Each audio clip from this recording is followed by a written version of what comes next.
This Shriners Children 200 at the Glen Betting Picks edition of the NASCAR Gambling Podcast here on the Sports Gambling Podcast Network is brought to you by our Patreon. Score exclusive perks, content, and contests, including our NFL win totals contest with a $1,000 prize. Join today at sportsgamblingpodcast.com/Patreon. We're also brought to you by Gametime. Download the Gametime app to get last-minute tickets at the lowest price guaranteed. Use promo code SGPN for $20 off.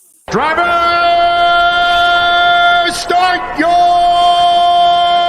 engine!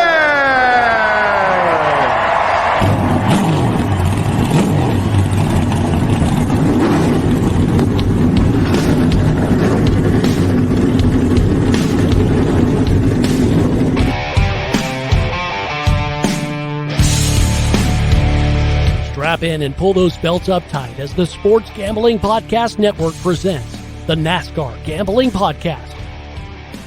I'll wreck my mom to win a championship. I'll wreck your mom to win a championship.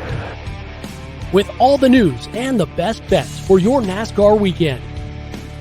It refrains me from not beating the out of you right now because you asked me stupid questions. But since I'm on probation, I suppose that's improper to say as well. If you could talk about racing things, we could talk about racing things. Now, here are your hosts, Rod Villagomez and Cody Zeeb.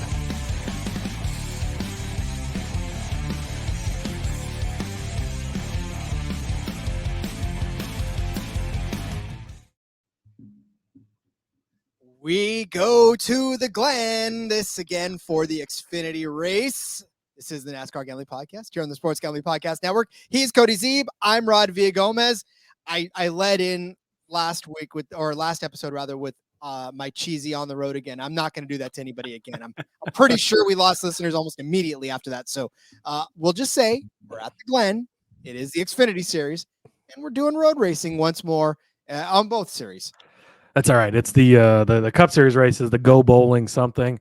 So when I sent the tweet out, I put a lot of bowling puns in the tweet. So it was classic. You got to hang that move. I felt like it was well thought out. At least there was more I had, but you're limited to characters on X over there. So damn. But it was fun anyways. We still refuse to get verified. We are the anti-verification.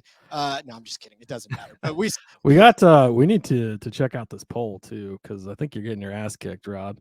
Yeah, and even in the Discord too. Listen, you guys, I don't give a rat's. Comments have not been kind to you. No, they have not, and that's fine. I will take every single one of those. Look, and it's not that I don't like bone in. I do. I'll eat bone in. But if I'm given the choice, if you put two in front of me, I'm gonna eat the boneless wings because I don't like to work for my food. One and two. Like a lot of times you get boneless or bone wings from places that are, I don't know, maybe I'm getting it from the wrong places, but you get sketchy stuff that aren't cooked all the way. It's like, yeah, you definitely get it from the wrong places. I've had PTSD from bone-in wings. All right. So that's why I choose boneless. So I don't care. It's a lifestyle choice that I stick by. We've got 58 minutes left in the poll, but 86 votes, 67% agree with me for bone-in. Only 33 are on the boneless side. Hey, that's not a big a swing. It's closer than I thought it would be. Yeah. Really. Yeah. Rory, he says boneless are chicken nuggets, not wings. Yeah, had to have known it was the Californian eating buffalo nuggets. Chris Wormy, he said if you prefer boneless, you probably think McDowell is a better driver than Bowman. Brian Murphy, who he chimed in and he goes, I prefer bone-in and McDowell is a better driver. I just responded with a gift that said, fight. Mark in Mississippi, boneless comes in a kid's meal, he says. Rowdy Dragon, without the bone, you don't know what you're shoving into your pie hole. The JDK, he says 100% bone-in, and Frank's Red Hot or Hot Honey. Atlanta Chrome says boneless or chicken nuggets. Zach says I like boneless mainly because I want to eat most of the chicken with the least amount of work. If strips are an option with sauce, I do that instead. Bone-in is great at a bar or something, though. Depends on the setting. And William says if you're older than 9 years old eating boneless wings, you probably have a vagina. So hey, that's fair. And then what's Mark and I, Skybox NASCAR, we had a slight small debate on I'm completely disgusted by ranch. I think that it's gross. I think the smell of it repulses me, which my daughter thinks is hilarious. I know this is an unpopular take, but yeah, he said I will never live that down, and I don't care because it's just, again, if my wings are already going to be good, they're going to be great in the sauce they're in. Why do I need to cover it up with ranch? I don't really get that part of it, and ranch is gross anyways. So I don't know. We're not putting a poll on that because I understand. I understand ranch's popularity. I just don't understand why it's popular. Well, and listen, for me, and as we turn into the ranch or the Boneless Wings Gambling Podcast, for me, ranch has got to be dilly. I have to have the dill, like more of the pickle part of the ranch. I don't like it when it's super buttermilky. I like the dill stuff that comes from those restaurants that like it tastes like you're almost eating a pickle, but you're not. You're eating ranch dressing. So that's neither here nor there. But yeah, I don't care. Listen, like I said, you come at me, I don't care. I will eat boneless chicken wings because just like who said it, that they want the most amount of chicken with the least amount of work. That's what I want. I already got. That's what I want. I just want the most that amount. That person is. I understand their argument on that for sure. Me too, because I don't like to work for my food. My bone and wings are so fucking good. Oh, it's just. Oh no, and listen, like it's work, but it's worth the work. The reward is worth the work. I don't hate them. I'm not anti. I'm just saying, if given the choice, I will always choose boneless. That's just the way I roll. So, all right. I guess we should probably talk about NASCAR. That's I guess what the people want apparently. Well, I don't know. It depends on. Or maybe it's not. Maybe they like the wing debate. This was a spirited debate in the Discord, so it must be that people want boneless wings talk. But all right, we will discuss NASCAR. We have, of course, the Xfinity race. They are back on a road course. It is the 200 at the Glen. Cup drivers in that. We'll talk all about that. But let's tell you first about Gametime. Buying tickets to anything nowadays is just a constant struggle. It is stressful. You either buy them 6 years in advance or you figure out that you're going to go see it a week in advance and then you're screwed anyways. Well, Gametime has taken all that stress out for you because you're done competing with prices. You're done trying to plan out your buying tickets. You're done worrying about whether or not you're going to get good seats if you wait. Gametime, you don't have to worry about that anymore because they got flash deals for you to buy last minute tickets. Plus, you can also find all the greatest deals on your last minute ticket purchases for all of your sports, all of your music, all of the comedy that you want to watch, and all the theaters near you. You're going to get the best price guaranteed. Say chicken breast. You got that stuck in my. You're going to get the best price guaranteed. So stop stressing over those tickets that you are going to want to go see. I got laughed at for Incubus. Fine. In fact, my Facebook memory popped up. I saw Incubus 1 year or a couple of years ago today, by the way. So you're welcome for me being on the show and not going to see Incubus again. So like I said, you get all the flash deals. You get the price guarantee. That means you're always going to get the best price. Not to mention, if you find tickets that are better in the same section for a better price, look, Gametime's going to give you 110% of what you paid for those tickets of the difference. It's going to be so crazy. It's legit the best thing you'll ever do in your life. Plus, you're going to get pictures of the seats that you're going to get as well. So you can already see what your view is going to be right from your app. Want to get in on the action? Go to gametime.co, download the Gametime app, create an account, use the code SGPN. You're going to get $20 off of your first purchase. Terms apply. Again, create an account, redeem the code SGPN for $20 off. Go download the Gametime app today. Last minute tickets, lowest price guaranteed. You can buy tickets for the chicken wing eating contest, and they're all bone in. I don't care. Anyway, it is, guys. Because you know what they call the boneless chicken wing eating contest? Chicken nugget contest. The chicken nugget contest. That's right. Shut up, everybody. We are at the Glen for the Trainer Children 200, the NASCAR event. It is 82 laps around this 2.450 mile course for 200.9 miles of nonstop NASCAR action. Cody, this entry list, there are some cup ringers, I suppose, in this as well. So we have to look out for them, which gave us some odds that I wasn't necessarily all that thrilled to break down, but we do this anyways because we love you guys. That's right. Where again is this track located, Rod? I don't remember from yesterday's show. This is the Watkins Glen International in Dix, New York, which is a small Dix, little village New York. outside of Watkins Glen. It's important to note. Yes, on the list this week, it is Kyle Busch. I almost said Kyle Larson. Kyle Busch in the number 10 car for Colleague. Ty Gibbs in the number 19 car for Gibbs. And Alex Bowman is breaking out the number 17 car, the car that actually won this race last year. Was it? Yeah, he was in this, or was he in the 88? No, I think Kyle Larson was in the 17. I no, can't remember. He was in the 88. Yeah, it was Byron and Gibbs. Byron was in the 17 and wrecked with Gibbs at the end. But anyways, so Alex Bowman in the 17 car. Ross Chastain back in the 91 car. Something to note, Gibbs and Chastain have not completed 3 full years of competing for Cup Series races. That's why they continue to be in these events. They're not limited to 5 races like everyone else. AJ Allmendinger, he's already done his 5. That's likely why you don't see him doing this, which is... He used up his 5, Cody. He used up his 5.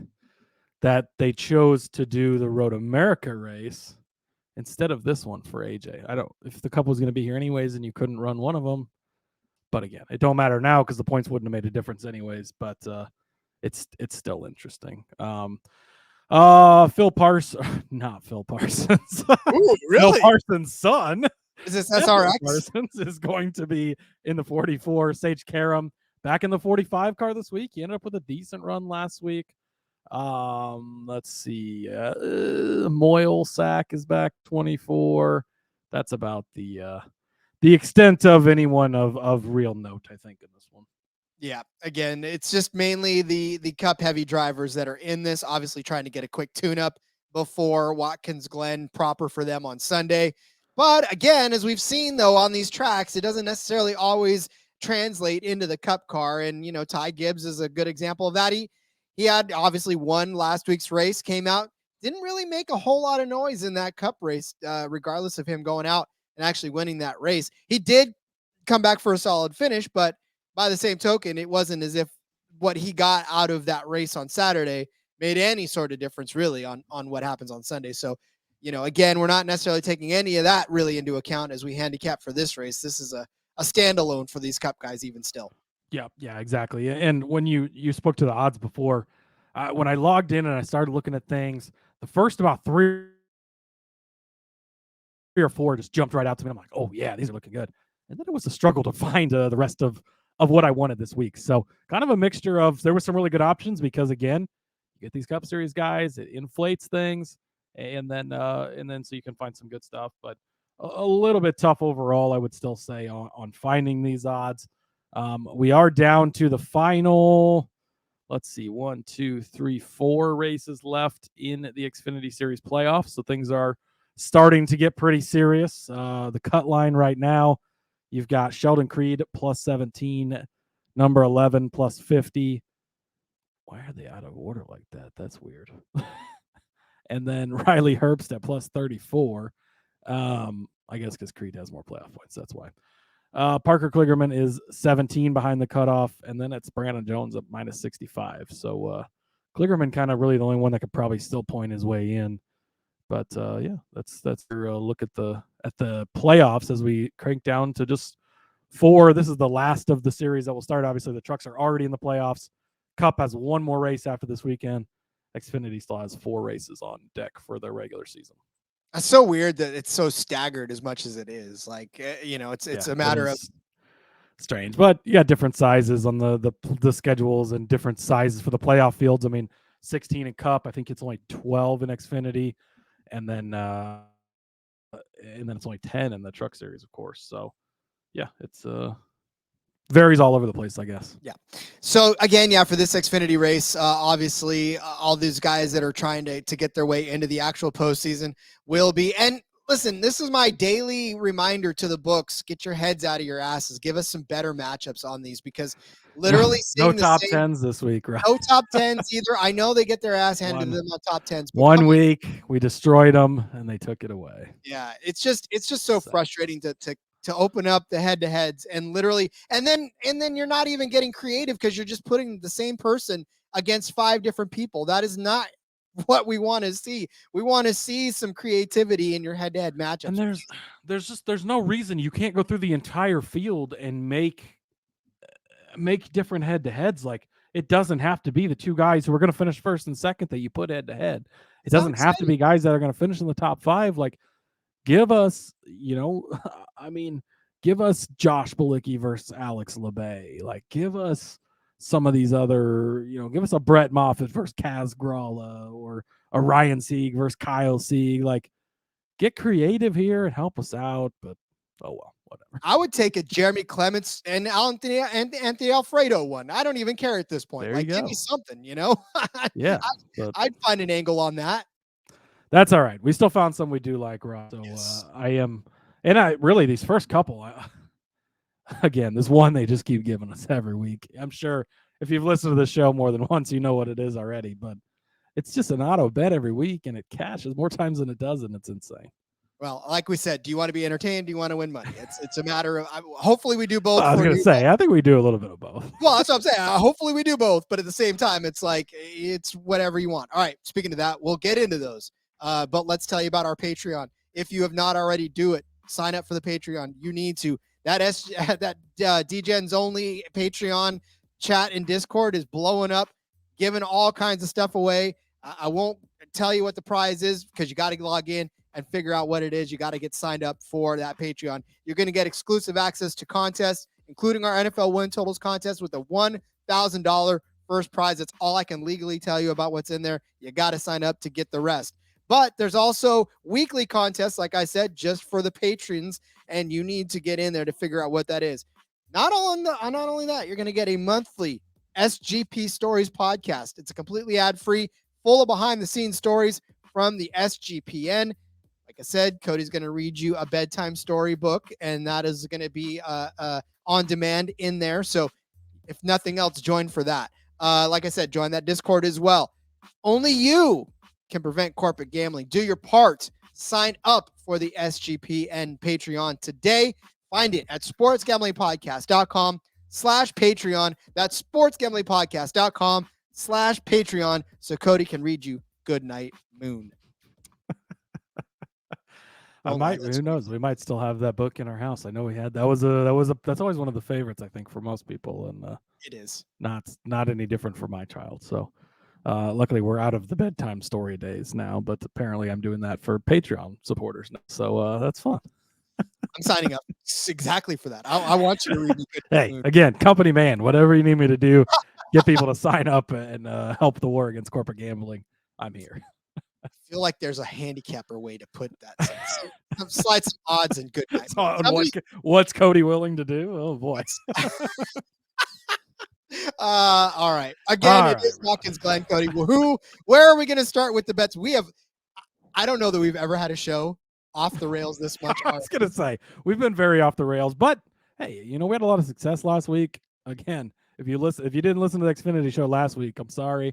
Our Cup Series show didn't go well. This show killed. We hit almost every bet, about everything but the outright, I think. And we're going to try and do that again and maybe even hit the outright this time. So I'm going to go back to the well, Rod. Justin Allgaier, top 5 plus money on a road course yet again. What are we doing? But thank you very much. He's plus 140 over on Caesars for a top 5. You go back and you look at, so in the Cup Series, I leaned more heavily into guys that had a lot of starts, right? We talk about like a Truex versus a Reddick, 16 starts to 2 starts. The Xfinity Series, I think some of that can come into play, right? Because there's a few guys like Justin Allgaier that's been around for a while. Maybe this helps the Cup guys like Alex Bowman and Kyle Busch, not so much Ty Gibbs because he's young still as well, right? But they've got more starts on this track. But for a majority of the Xfinity field, like it's younger guys and guys that don't have a ton of starts. So I don't think that plays nearly as big of a factor as in looking back on specifically this track. So I think in the Xfinity Series, you more revert to what have they done on road courses over the past couple of seasons here, because I think that is more relevant than going back on track history because there's not much of it throughout a majority of the field. So wanted to state that in case you listen to that and you're like, oh, now he's going off of that's the reasoning behind how I'm trying to look at these. So Justin Allgaier, what he's done for us this year, 42 laps he led at Road America, obviously should have won that race and cashed a huge bet for us. Unfortunately, we know how that ended. But he finished second place at Portland. He finished third at Chicago. Again, take that with a grain of salt, but he did finish third there. Second place at I have Portland wrote down twice. I don't know why, but he led 23 laps. I think that's why I wrote that down. Fifth place at Coda. In this race last year, he was 38th, but I remember specifically because I had a bet on him to win. He was very fast in practice. I think he wrecked in qualifying, maybe had to start in the back, or they had to change something, had to start in the back, flying through the field, got caught up in a wreck. But he was a very, very fast car that day. It was unfortunate. But before that, being the one guy who does have a lot of starts, or one of the few guys that has a lot of starts on here, he had top four finishes in his 4 previous trips to Watkins Glen before last year, where obviously it was a 38th place finish. So Justin Allgaier's been very good here. He's been good on road courses lately. So I like it. Top 5 at plus money. And again, you do have 3 Cup guys in this. So even if you're going to give them automatically the top 3 spots, which I don't know if I would go that far as to do, it still leaves 2 other spots. And Allgaier, I think, is one of the best 2 Xfinity regulars. So if you're going to line it up chalky that way, I still think he gets in the top 5. And at these odds at plus 140 for a top 5, I think this is a good bet. And really, again, it's not as if you can just put that in ink for all of these Cup guys to get up there. We've seen these Xfinity guys. We've seen these truck guys hang tough with the Cup regulars when they come down to their series this season. Like we talked about, I'm not sure if it was on this show or the betting preview or one of the other shows that I was on a while back. I was talking about the talent level kind of closing in on itself now with this, and it's tightening up a lot where, again, it's not like you can have a guy come down and just whoop up on the field anymore. It just doesn't happen. Oh, and we'll talk about Kyle Busch in a little bit, but you go back to 2020, he came down for 5 races. He won all 5 races. He's 0 for 2 so far this year. I don't think he's finished better than 5th. So it is a completely different story now than it used to be. It is. All right. Well, speaking of Junior Motorsports, as if anybody ever asked about that, my love for them continues to grow.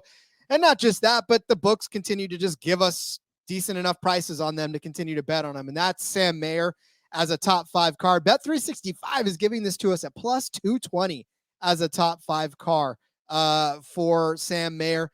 And really, you look back at his road course history, right? He's got 16 road course starts. He does have that win that we just saw a couple of weeks ago, right? But he's got 4 top 5 finishes and 10 top 10 finishes. He is sniffing the front of the pack in every single opportunity that he gets, basically at a road course in his very, very young Xfinity career. What has he done on this track in particular? Well, 2021, he finished 10th. And then in 2022, he finished 6th. That 2022 field was actually quite packed. Kyle Larson at the top of that, not going to be racing this week. AJ Allmendinger was at the top of that, not going to be racing. Noah Gragson was there. Kaz Grala somehow snuck up into that top 5. But again, you even take out Larson and Allmendinger, who weren't competing in that gives Sam Mayer at least a top 5 finish in that race in particular. So again, he's very good on these road courses, obviously. Austin, he got himself a 7th place finish. Sonoma, a top 10, turned around at Elkhart Lake and won that, right? He won that race. And then last week in Indy, a 2nd place finish for Sam Mayer, even led 5 laps along the way. He was never going to beat Ty Gibbs, but still, for a 2nd place car, he really, especially driving his way up from 15th in that race in particular too, because there was a lot of strategy playing out. There was a lot, the wet tires, the not wet tires, like there was confusion. He outlasted the confusion of that race, showed a lot of maturity in the way he raced his way from 15th to 2nd. I think he's on a good trajectory for another top 5 finish here, because again, the last 2 road races that he's been on have been top 2s. So I'm going to take top 5 at plus 220, thinking that he can continue that momentum. And I'm also very curious about this top 3 number at 4-1, right? Plus 400 for a top 3 finish on Bet365. He got it done the last 2 times he's been out on a road course. I mean, it's difficult, and which is why it's 4-1 to expect him to do it in a 3rd such race, especially with the field that's packed a little bit like it is. But he beat AJ Allmendinger at the end too to grab that 2nd spot in the race. So I'm just saying he's got a very good chance to get there. Top 5 for sure at plus 220, top 3 at 4-1. Yeah, there was Cup guys in both of those races, and he managed to get top 3. So I actually had written this one down, and then I pivoted to the Justin Allgaier one, but I wrote it down separately because if you didn't add it in, I was going to come back in and add it as an extra bet because I loved it that much. But Sam Mayer's been your guy lately, so I figured I'd leave one for you, even though I got there early. I love the top 5 at plus 220, and I think there's really good value on the top 3 at plus 400 as well. So I think you definitely take both of those. Rod, Mr. Automatic, the bet you place every week in the Xfinity Series. I don't care what track it's at, maybe other than road or super speedways, just because the odds usually suck because he's so good at them. But everywhere else, they give us great odds. Austin Hill, top 5, plus 220 yet again. Why?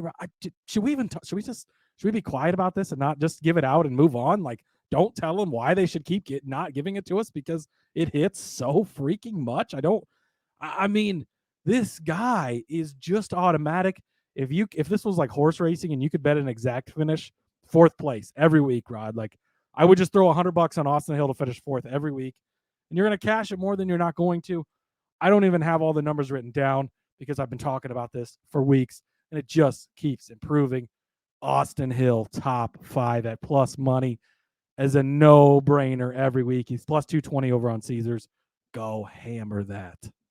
You know, it's funny because, like we said too before, it's a matter of, do you just want to win money? Because again, I understand that hearing Austin Hill's name every single week is not necessarily glamorous, but do you want to win money? And obviously that's exactly what you're doing if you keep betting this bet, especially at 2-1. I mean, that's not bad at all for what you're getting at. A little over 2-1. You know, yeah, I can't even argue with you on Austin Hill anymore. All right. Well, listen, I'm going to take one of these Cup guys at a top 5, but only because, like I said, I honestly just was having so much trouble trying to figure out what I really wanted to do with this because the odds weren't necessarily all that great. We didn't get any top 10s. Would have been nice to get some top 10s, but unfortunately that didn't happen. So you're going to put a Hendrick motor out there on Watkins Glen. You're going to put Alex Bowman out there in the 17 car, who we know has done well before in the Xfinity Series. His top 5 is at minus 120 on Bet365. Not necessarily the most spectacular of numbers altogether. But for Alex Bowman, I mean, he doesn't do very many Xfinity races at all. Honestly, he's only done 2 over the course of the last few seasons. So it's not something that he's necessarily been in on a ton.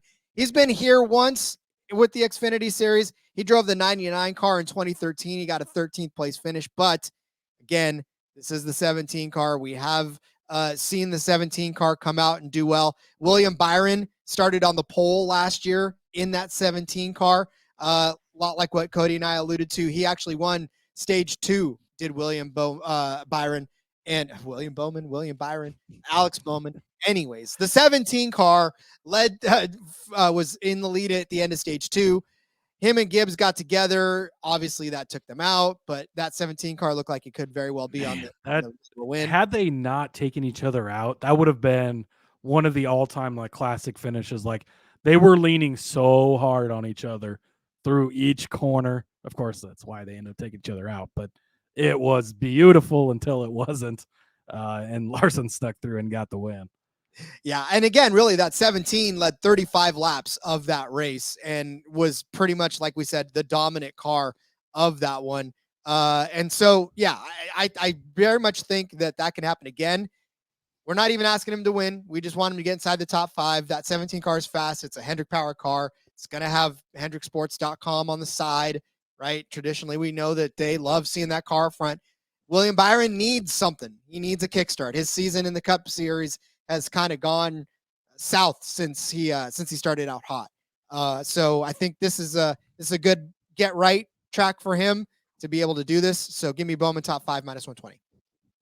Yeah, I mean, I don't have too much to argue here. Bowman, it's not super sexy, but like got a top 10 in the Cup Series last week. He's been pretty good here. We know that Hendrick 17 car is always good when it shows up. It's a reunion of Alex Bowman and Greg Ives. They were partnered together in the Cup Series. Ives retired from full-time racing and is doing this part-time now, but they got to get back together here. Obviously, the car was fast here last year with Byron in it. So, yeah, I think that you're getting actually really good odds. I mean, minus 120 for a Cup Series superstar in a Hendrick car to be, I mean, it's a really good number. So the next one up for me, the number has shifted from not as good or from better to not as good, but this was originally minus 135 when I put it in here. This matchup has moved to minus 160, but I don't care, Rod. And do you know why? Because, well, I'm gonna let you explain it, but I know exactly why. Pay the juice. Well, yes. I was. But that's what I was going for. You only pay the juice if you lose, and you're not going to lose this one. It's Josh Berry over Ross Chastain. Again, it's moved up to minus 160 over on Caesars. I don't care. This matchup should not exist. I think that somebody saw, Cup Series guy against a future Cup Series guy. Let's plug this in. And they forgot to be like, oh, yeah, he's in that 91 DGM car. That's horrible. Even with Ross Chastain in it. It doesn't do good. So Ross has had a few starts this year. 37th last week at Indianapolis. That sparks a lot of confidence. He did finish 7th at Michigan, so that probably is the best that 91 car's ever finished. 18th at Sonoma, 18th at Darlington, 24th at Auto Club. You're putting a guy who made it to the Final Four in the Cup Series last year in these cars, and with the outlier of a 7th place at Michigan, 18th is the best that it's finished all season. It's not a good car, even with a great driver in it. And for Barry, he's very good. He's gone through some rough patches, and I was off of him for a little while, but he's gotten back to being better. And especially on road courses, Barry's good. He's a guy we bring up a lot. His top 5 odds are usually pretty attractive. When we got top 10 odds last week, now didn't cash because he finished 14th at Indy, but 14th at Indy would have easily Ross at 37th. He was 6th place at Road America. He did finish 33rd at Sonoma, had a pretty rough day there, got caught up in it, so it'll happen. But 4th at Portland, 8th at Coda. Pretty good track record so far this year on road courses. And again, I don't think he's going to need to do much. If he could finish 15th or better, he's likely going to be ahead of Ross, barring any issues. So minus 160, it is a little juiced up now. Again, it was minus 135, which I couldn't even believe it was that low. This is probably where it should be more. But this is a no-brainer on the Barry side of things. So I don't mind the juice because you only pay the juice if you lose, Rod. Well, and it's funny because I full disclosure, I did not get to the dock first. And therefore, I still had an open bet out there that I hadn't necessarily filled out because I was hunting for what I enjoyed. So I said, oh, look, there's Barry over Chastain. I didn't see this one before. I put it in. I'm all excited about it. And then I looked down and there's Cody. I was like, I was going to let him leave it because I thought it was good enough we could both give it out, but he changed his mind. I did change my mind because I want to give you guys something different. But I totally agree with you on this one. Chastain in that 91. I mean, the only way to bet is to bet against it. So I like that. Just, the name is there, but the car is not. It's a horror. I guess maybe I understand he wants to continue to give back to a team that helped him in his long journey to get where he's at, but bro, why are you driving that car anymore? Like it's rough. I maybe you're helping him out, friends. I suppose that's honorable, but get some time in that 10 car or something. Like it's rough when he's in that 91. It's like Lightning McQueen staying loyal to Rusty's. That's right. That's right. He was the one. What a great racing comparison. I love it. You like that? I mean, he could have gone to Dynaco, could have taken his talents to Dynaco, stuck with Rusty's. Right. All right. I will take another matchup. I'll take a matchup here. This is my first matchup. I've got Sam Mayer. You recognize that name. I'm going to take him over Cole Custer. This is a kind of a one that you're going to have to make a case for here. And you'll have to follow me on this because I know Cole Custer, obviously, the winner of the Chicago street race, and he started on the pole, which was fantastic for him. But the Mayer side of this, I like it because it's at plus 130. And I already told you that I feel like Mayer can be a top 5 car, if not a top 3 car in this race already. He's got the momentum that he's rolling off of it. So I just see a good finish for Sam Mayer, especially since he did finish second in Indy. Well, okay, Cole Custer is going to be a tough guy to get around anyways, right? He's done very well for himself on road courses this season as well. Indy, he finished 6th. He started 6th, but he finished 6th in that one. Had a bad day over at Road America, crashed out, but he did start 2nd, which was some speed there for him to be able to start that high. Like I said, he crashed out, finished 30th, so that was some bad luck. won Chicago. Again, we're not really necessarily counting Chicago, but that's still a win in the win column. And he started on the pole, which also means that, he was a fast car. Now, Sonoma, he finished 6th. He won Portland. Really good record so far, right? Hard for Sam Mayer to beat a win in 2 of the last few road courses that we've had. But again, in Austin, he finished 32nd, right? One of the first ones that he had. So this one's going to be close. And the reason that Sam Mayer is at plus money is because Cole Custer is coming in with a pretty decent head of steam. But the last couple of road races have not gone the way he wanted them to. I don't even know that the 0-0 in that race in Indy kind of played into any of it. Like it felt to me that he was just there in 6th place. He was just rolling around. He didn't move up. He didn't move down. It wasn't like there was nothing that told me, because he finished 10th at the end of stage 1, right? And he wasn't even anywhere near the top 10 at the end of stage 2. He just sort of meandered his way up to 6th place by the end of that race. So he outlasted some of the late pit strategies and all that other stuff to get up there. But I think Sam Mayer is going to have a solid day in and of his own self, and Cole Custer is going to have to break the top 3 or win this thing if he wants to finish better than Mayer. And that's a tall task this week, in my opinion. I know that Custer technically has 2 road course, quote unquote, because one of them was a street course, wins this season, but it's got to be like the most 2 unimpressive wins of like all time. Like they both kind of sort of fell into his lap, and they're wins, so they count, and it's great. But yeah, he doesn't strike you as a guy that you really should be betting on. And getting Mayer has been super consistent. Like you said, he's got 2 top 3 finishes in a row on road courses, right? So geez, that's pretty freaking good. You're getting him a plus 130. I love it. Next up for me, I cannot get over the disrespect for Austin Hill on a week-to-week basis from the books, Rod.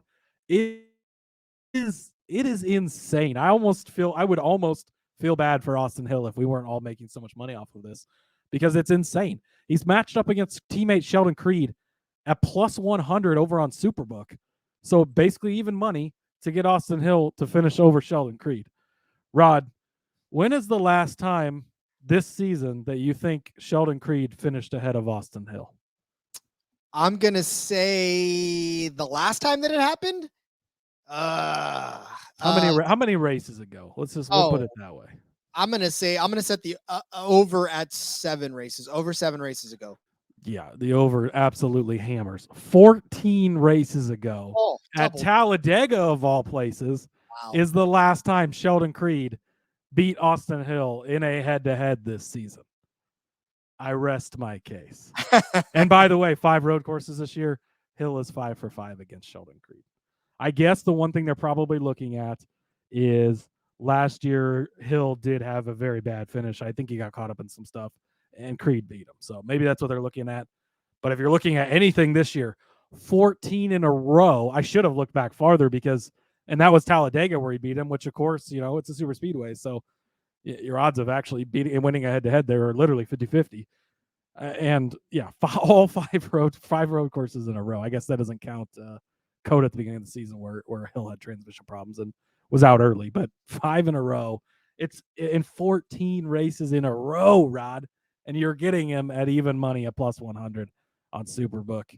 I don't know if I've ever loved a bet as much as I love this one.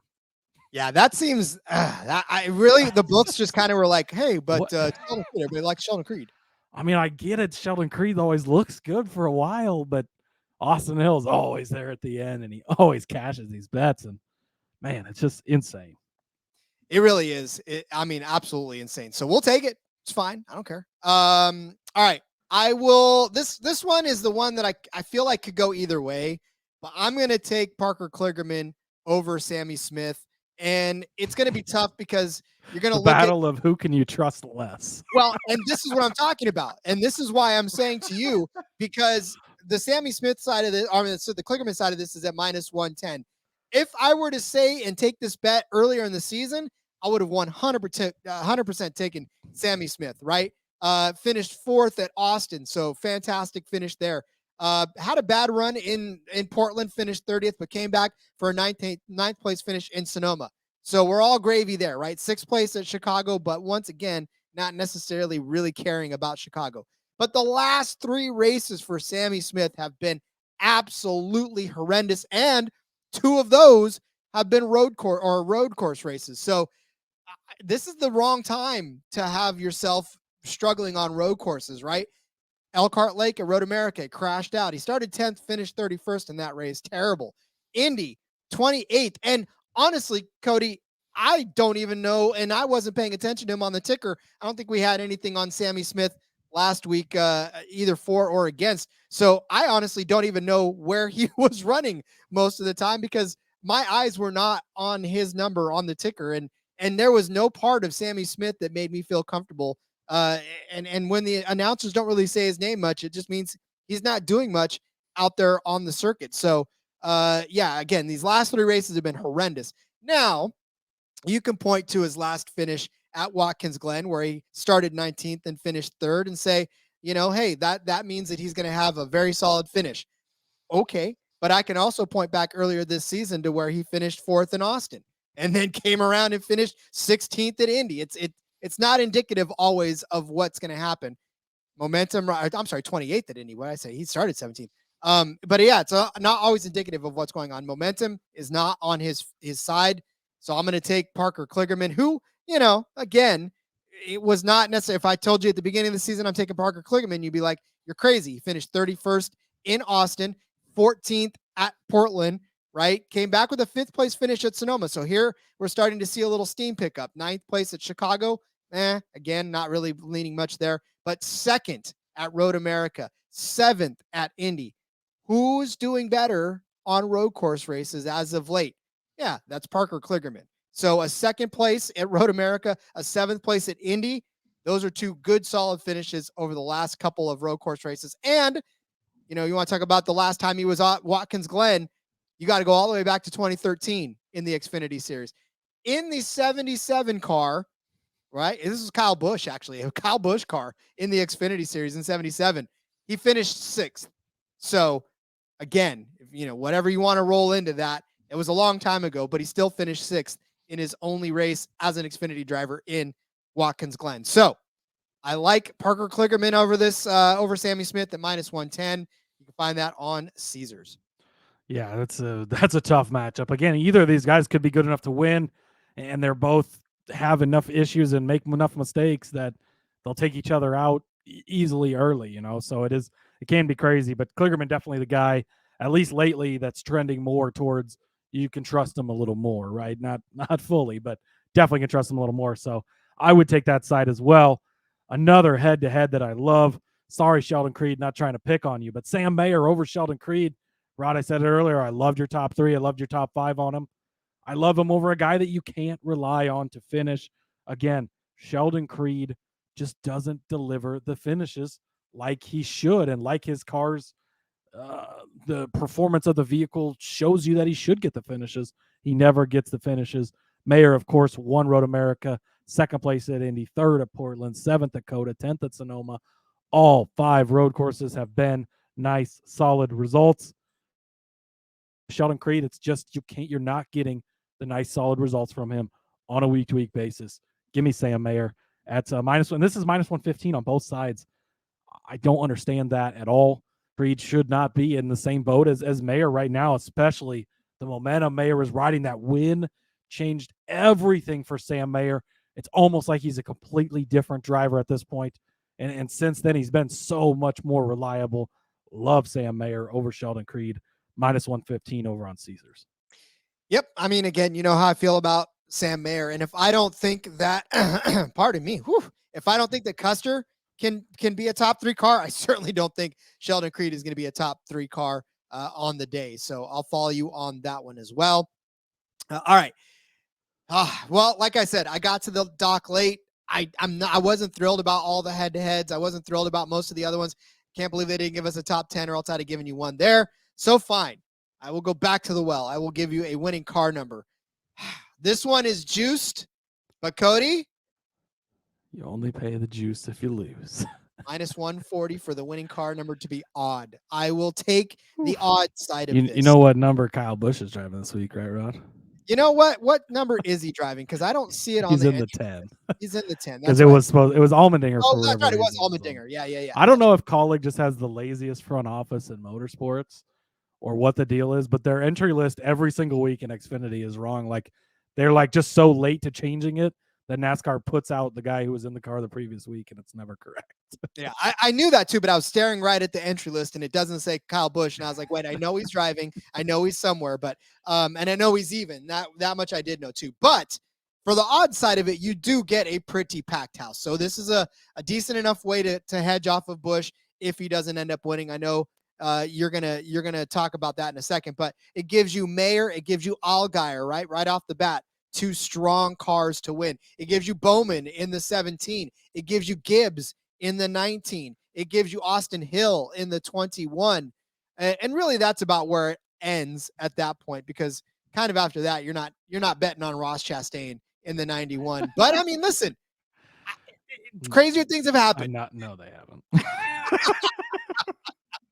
I don't think crazier things than the 91 winning an Xfinity Series race on a road course have happened, Rod. And then next thing you know, on Monday, we're going to be talking about how we're. But anyways, I still the top half of that odd column is a very stacked column, because I was looking at the over under for the number, and it's 16.5. It's set at 16.5, and the under on this one is at plus 115. Which is, again, Kyle Busch. It gives you Allgaier. It gives you Mayer. It gives you all of those. So that would be a good one, too, if you want. So under 16.5 at plus 115. And the over is at minus 145 on that one. So that pretty much starts at Bowman and above. And then Bowman and below for the under. So, yeah. Did you say under 16.5 is what? It's plus 115? Plus 115, yeah. Because you get the top 1, 2, 3, 4, 5, 6. 6 of the top 7 favorites to win this race are under that number. You got the 10. Because Gibbs is in the 19, isn't he? Exactly. Yep. That's the sticking point right there too, because that's where you go. That's why they said it where they said it. Yeah. Bowman and Gibbs. It's right under. Yeah, people put Bowman and Gibbs on one side and Busch on the other. Okay. Yep. Yeah, that makes a lot more sense. I don't know what I was thinking Gibbs was in. Yeah. Well, but it makes sense though, because the under is very tempting at plus 115, which is why I think the books put it at plus 115, because it's so tempting to take that, because Kyle Busch is in that, and Allgaier, Mayer are in that. So wait a minute. You said is that 16.5 or 17.5? 16.5. Okay. Never mind. I don't know what I'm doing over here, Rod. Numbers are hard. We don't know. They are hard. And you got all these guys who aren't in their normal numbers. Kyle Busch doesn't drive the 10 car. No. Ty Gibbs doesn't drive the 19 car. Alex Bowman doesn't drive the 17 car. I'm just, anyways, continue. No, but I mean, listen, if you wanted to put something on the under there too, but again, it'd be more beneficial for you to bet all those guys outright and hope one of them hits, because even if you bet the plus 115 on the under and it hits, you're not any better off than any of the outrights. So yeah, that's why I'm giving you the odd. That way it gives you a nice little spread to cover. And then if one of them hits that doesn't hit on here, you're covered on that. So, all right. Speaking of winners, we got some winners to get to, and we'll get to them, but hang tight. We're going to introduce you to a show we love on the network. Hey, everybody. If you play fantasy football, especially in auction leagues, or you're a whiskey fan. Yes, exactly. Check out the Sports Gambling Podcast Fantasy Football Channel show, Old Fashioned Football. Coming to you every Tuesday morning, give us a listen. We'll bring you the latest fantasy football data, including the injury report, studs and duds, waiver wire targets, and suggested fab. Market movers. After all, we are the Marks. He is my hubby. And she's J Mark's wifey. And we're bringing all this to you while drinking an old fashioned and giving you our honest review of a different whiskey every week. All that and more. Hop on over, give us a listen, come for the football, stay for the whiskey. This ad's almost done. Going once, going twice. Sold. All right. We do have some winner picks for you, and these were not necessarily as hard as they should have been. So I definitely like all of the ones that you're about to give out, because a lot of them back me up on one of my bets, the odd bet, and then the other one is just kind of a no-brainer. So, Cody, what do we got? Yeah. My two insert your sponsored insurance company here bets of the week were very, very easy to make. I mean, just the odds are beautiful. the picking the favorite that you think could win this is the hard part, Rod. You've got Gibbs up there plus 275. You got Busch up there plus 225. Do you bite the bullet with a Bowman at plus 500? Where is it going to go? I was leaning Gibbs, right? He won last week in Xfinity. You know how much I love Gibbs. I'd love to see it again. I'm thinking to myself, Kyle Busch is in this 10 car. This 10 car hasn't been that good. He's 0 for 2 so far in starts this year. Hasn't looked very good in it. But then you think of what AJ Allmendinger's been able to do in the 10 car. I mean, it's been a little bit of mixed results, but this is Kyle Busch, Rod. This is one of the greatest drivers in the entire world. He still knows how to do it. He's won in the Xfinity Series over 100 times. He took last year off after quote unquote retiring from the series. But in 2020, he came down here. He was 5 for 5 for finishing first place in the Xfinity Series. And I can't pass him up. Plus 225. This is actually, compared to what you used to be able to get him, when I mentioned he went 5 for 5 in 2020, I was betting on him at almost minus 200 to win races every week. And I was just max betting it because it was a guaranteed thing. He was going to win, and he won all 5 of them. You might pay the juice if you lose, so a cash Rod, but it wasn't beautiful. But now you're getting him at plus 225. And again, he's won here before in Xfinity in 2017. He's been 9th and 7th in those 2 races this year in the 10 car. So that is the one concerning thing, especially going up against Gibbs in a Gibbs car, especially going up against Bowman in a Hendrick car. But I still think that he can do it. Like I said, no races in 2022. In 2021, he went 5 for 5. 2 of those were road courses. He led 21 laps here in 2019 before getting wrecked. And of the last 4 road courses he started in the Xfinity Series, he has won 3 of them. I think that what that 10 car lacks on the ovals where he raced it earlier this season, he can make up for in talent on this track that does, in general, lend towards, in the Cup Series, we talked about it, toward the veterans who have been here over and over. It's a Kyle Busch week. From what I've seen and heard out there, a lot of people are skeptical on. A lot of times it's Kyle Busch, and it's like, oh, he's going to win this week. And, he's in those Gibbs cars for all those years, and we just knew it was going to happen. Now it's like, oh, he's in that 10 car. Is he going to do it? He hasn't done. Don't sleep on Kyle Busch, one of the greatest drivers in NASCAR history. He's going to get it done this week, plus 225. Just in case he doesn't, Rod, I've got my 2 insurance plays, and these ones I love. Justin Allgaier, 10-1 over on Superbook.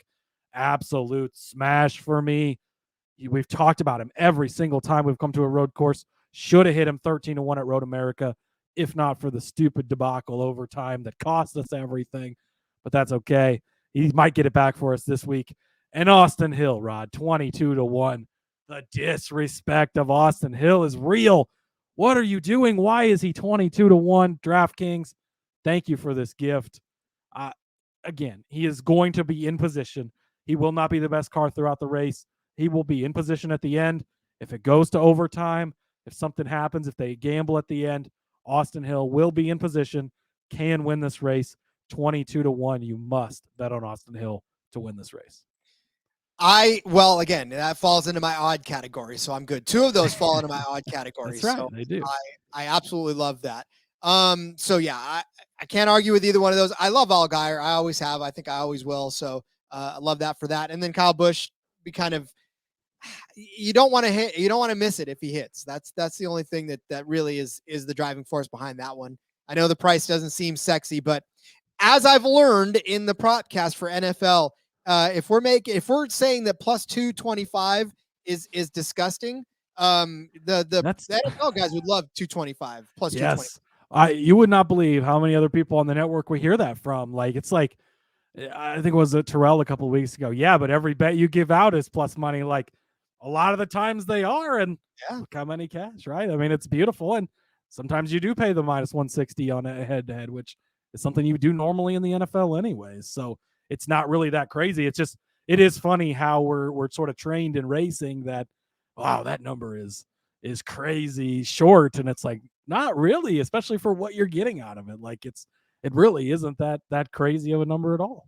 Well, and so this goes exactly to this.